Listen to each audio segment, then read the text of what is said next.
अपराधी से भिड़ने वाला अगर कोई नेता है तो वो अर्जुन राय है। सीधा 5 गोलियां लगी, अपराध के खिलाफ संघर्ष किया मैंने, 0 काम किए हैं, कभी दिखाई नहीं दिए हैं। अभी वोट लेना है तो दिखाई दे रहे हैं, हाथ भी नहीं जोड़ते, मैं तो पैर पकड़ के वोट मांगता हूँ। पर central university, national law college और IIM जैसे संस्थान खोलने का हमने वचन, अनुवादी सोच रखने वाला व्यक्ति को आपने यहाँ से उम्मीदवार बना दिया है तो निश्चित रूप से उनको दर्द होना है। मैं बता दूं कि जॉब का मतलब, नौकरी का मतलब तेजस्वी यादव अपराधी से टेरराइज करा दे, लोगों को आतंकित करा दे और लाख पदाधिकारी के पोस्टिंग करा ले, न पदाधिकारी इनको वोट दिला सकता है न ये अपराधी का सरगना कुछ बिगाड़ सकता है। नमस्कार, आप देख रहे हैं द सीतामढ़ी राघव गुप्ता के साथ। हमारे साथ सीतामढ़ी के एक्स MP हैं, हमारे साथ अर्जुन राय जी हैं। अर्जुन राय जी को लोग विकास पुरुष के नाम से जाना जाता है। कैसे हैं सर? मैं तो ठीक हूँ, आप कैसे हैं? सर मैं भी ठीक हूँ। क्या सीतामढ़ी में आप घूम रहे हैं, लगातार लोगों से मिल रहे हैं, क्या लग रहा है? देखिए, यूँ तो मैं सीतामढ़ी में ही दिन रात घूमते रहता हूँ। अभी चुनाव है तो ठीक है, गैप नहीं दे रहा हूँ, नहीं तो मैं तो 12 महीने लगातार सीतामढ़ी में रहता हूँ और किसी न किसी गांव, किसी न किसी इलाके, किसी न किसी मुद्दे पर संघर्ष करते रहता हूँ। अच्छा, एक सवाल हम आपसे जानना चाहेंगे कि लोग जब विकास की बात करते हैं तो सिर्फ अर्जुन राय का ही नाम क्यों आता है? ये तो बेहतर लोग ही बता सकते हैं। बहुत सारे प्रतिनिधि यहाँ हुए हैं। अगर लोगों के मन में ये भरोसा है कि अर्जुन राय ने विकास किया है तो हम समझते हैं, हम उनके शुक्रगुजार हैं। अच्छा, दूसरी बात है कि इन दिनों बेरोजगारी सबसे बड़ी समस्या हम देख रहे हैं। युवा पीढ़ी है, पढ़ लिख करके कोई समोसे तल रहा है, रेरिया दुकान लगा रहा है, जॉब इन दिनों नहीं मिल रहा है। बस एक जॉब की बात हो रही थी आपकी, लगातार पार्टी ये कह रही है कि 17 महीने बनाम 17 साल। तो क्या आपका क्या कॉन्सेप्ट है सीतामढ़ी को लेकर के? मैं बता दूं कि जॉब का मतलब, नौकरी का मतलब तेजस्वी यादव है और उनके एजेंडे में सबसे बड़ा जो एजेंडा है, सबसे बड़ा जो काम है वो बेरोजगारों को रोजगार देना है। और आज के समय में अगर बिहार और देश के सभी पढ़े लिखे या अनऑर्गेनाइज सेक्टर के जो लोग हैं, मजदूर हैं, किसान हैं, सबकी माली हालत और आमदनी होना शुरू हो जाए तो अधिकतर समस्याओं का निदान हो जाएगा।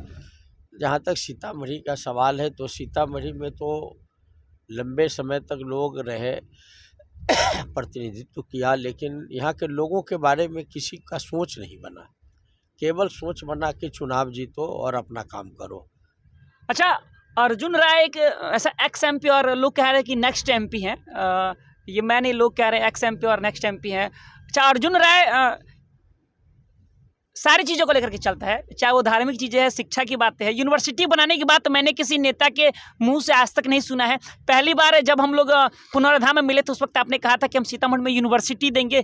अर्जुन राय के दिमाग में यूनिवर्सिटी की बातें क्यों आई, किसी और नेता के दिमाग में क्यों नहीं आई, ये जानना चाहते। जानते हैं कि पढ़ाई ही एक ऐसा अस्त्र है जिससे अच्छी तरह से शिक्षा दे देने से व्यक्ति का जीवन हमेशा के लिए बेहतर हो सकता है। इसलिए मैं उच्च स्तर के शिक्षा प्राप्ति के लिए इस जगह पर central university, national law college और IIM जैसे संस्थान खोलने का हमने वचन दिया है जनता को। अच्छा, लोग अक्सर कहते हैं कि नेता बन जाने के बाद लोग भूल जाते हैं। क्या लग रहा है, यूनिवर्सिटी वाली बातें अर्जुन राय जी भूल जाएंगे क्या? नहीं तो मेरा एक भी इंटरव्यू ले आइए आज तक 15 वर्षों का, जो मैंने कहा हो न किया हो। जो मैं कहता हूँ वो करता हूँ, उससे ज़्यादा भी करता हूँ, इसलिए 100% से कराएंगे। अच्छा, आप सीतामढ़ी से उम्मीदवार हैं। सीतामढ़ी के लोग अगर MP की बात करें तो अर्जुन राय का नाम सबसे पहले आता है। लोग ऐसा कहते हैं, मैं नहीं कह रहा हूँ। बहुत सारे वीडियोज़ मैंने कवर किए, ग्रामीण क्षेत्रों में घूमा और अक्सर लोगों का ये था कि अगर काम की बात करते तो अर्जुन राय का नाम आता है। सीतामढ़ी में भी बैकवर्ड फॉरवर्ड की राजनीति हो रही है और कहीं ना कहीं वैश्य समाज जो है वो कहीं ना कहीं कटता हुआ नजर आ रहा है। और वैश्य समाज कह रहे हैं कि अगर कोई बात करे तो शायद हम लोग वोट नहीं करेंगे, चाहे सोचेंगे। इस पर आपका क्या कहना है? काहे को वैश्य उनको वोट देंगे? वो तो हमारा समाज है, पिछड़े वर्ग का है और हमारे नेता श्री तेजस्वी यादव और लालू जी ने तो यहाँ वैश्य समाज में जो छटपटाहट थी उनकी टिकट काट देने से, नीतीश जी ने तो एक टिकट भी नहीं दी, बीजेपी ने टिकट काट दी, तो दोनों मिलकर टिकट काट दिए। तो श्री तेजस्वी यादव जी ने बगल में शिवहर में रितु जायसवाल को टिकट दे दिया। जी जी बिल्कुल। वो वैश्य समाज को जो घाव थे उस पर कुछ मरहम लगे। सुमन महासेठ को झंझारपुर में दे दिया, सूरी समाज के हैं। और इसके बाद इंडिया गठबंधन से इन्होंने सुदामा प्रसाद जो अति पिछड़ा वैश्य है, कानू समाज के हैं, उनको आरा से दे दिया। ताकि वैश्य क्यों वोट दे एनडीए को? उनको आपने कुचलने का कोशिश किया है, उस समाज को आप नीचा दिखाने का कोशिश किया है। और जिस समाज का वोट बहुत कम है उनको, जो मनुवादी सोच रखने वाला व्यक्ति को आपने यहाँ से उम्मीदवार बना दिया है, तो निश्चित रूप से उनको दर्द होना है। और सोशल जस्टिस मूवमेंट में वैश्य समाज की भारी भूमिका है।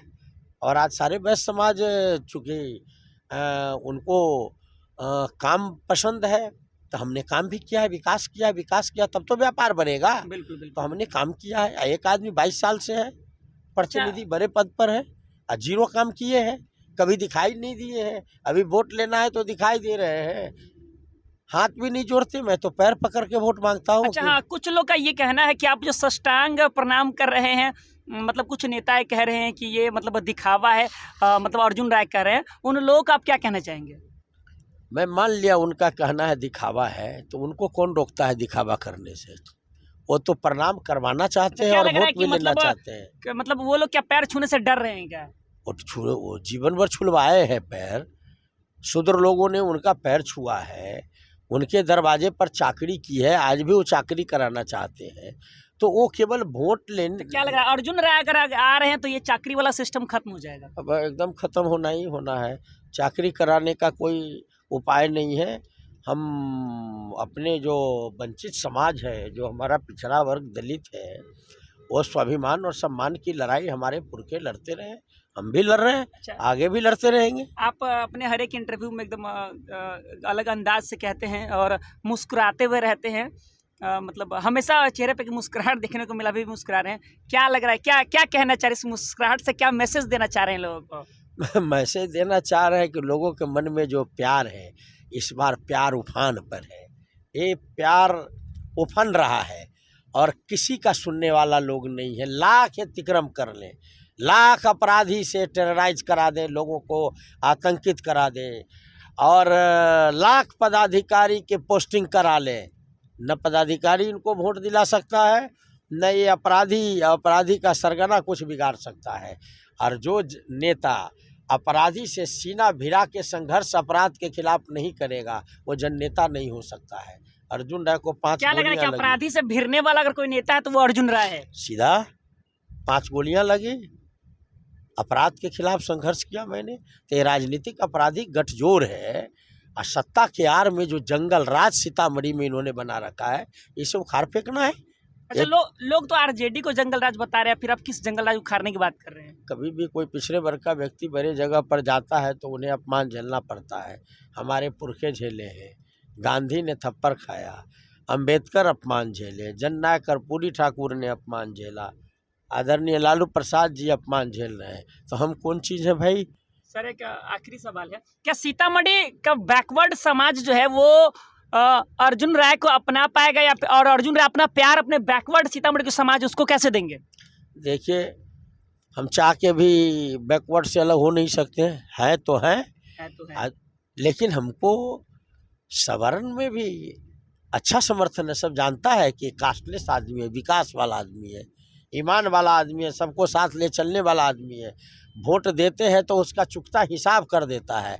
श्रीमान तो वोट लेके उड़ जाएंगे, फिर पता नहीं लगेगा, व्यापार करने लगेंगे कहाँ दूसरे राज्य में जा कर के। तो 22 साल का ट्रैक रिकॉर्ड है मेरा, 5 साल का, 10 साल के संघर्ष का। जनता सब गणना कर रही है, और जनता बहुत समझदार है, मालिक है, हमारे लिए तो भगवान है। तो इस बार क्या लग रहा है, लालटेन जलेगा, तीर नहीं चलेगा? मैं इस बार तो बस भोले शंकर का पूजा करके आया हूँ देवघर से। यहाँ बजरंग बली और माँ सीता और राम का पूजा करके तब मैं जनता में गया हूँ, साष्टांग प्रणाम किया हूँ भगवान का भी या यहाँ के जनता मतदाता को भी।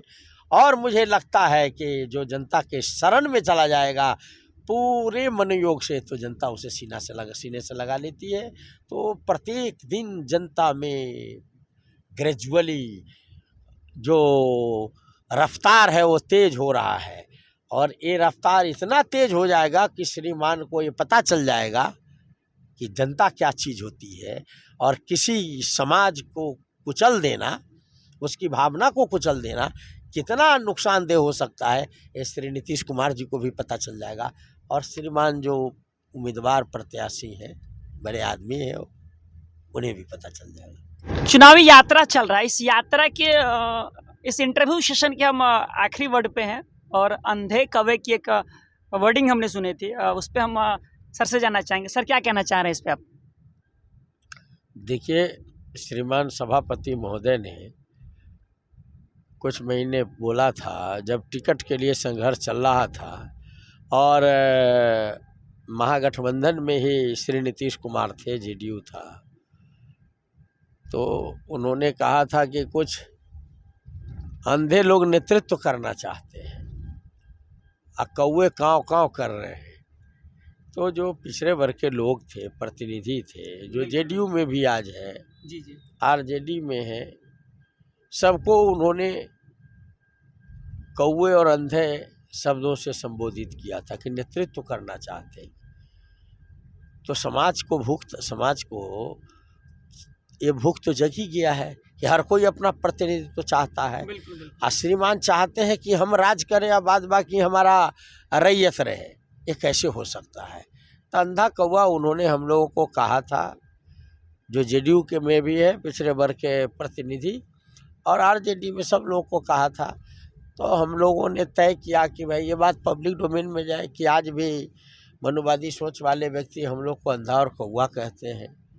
अब आप ही को तय करना है कि अंधा और कौवा हम लोग हैं या जनता का सेवक है। बिल्कुल, यही मामला है। आप हमसे जुड़े रहिए द सीतामढ़ी के साथ। नेक्स्ट अपडेट क्या है, नया फिर क्या कुछ मिल रही है, हम आपको बताएंगे। लोकसभा की हर छोटी बड़ी खबरें और जो लोगों का व्यू है, लोग क्या चाह रहे हैं कि हम अपना किसको लाए, सीतामढ़ी के विकास की बात कौन करता है, विकास पुरुष कौन हो सकता है, क्या वास्तविकता में सीतामढ़ी के लोगों की जो जरूरत है यहाँ का कौन नेता जान रहा है। धन्यवाद।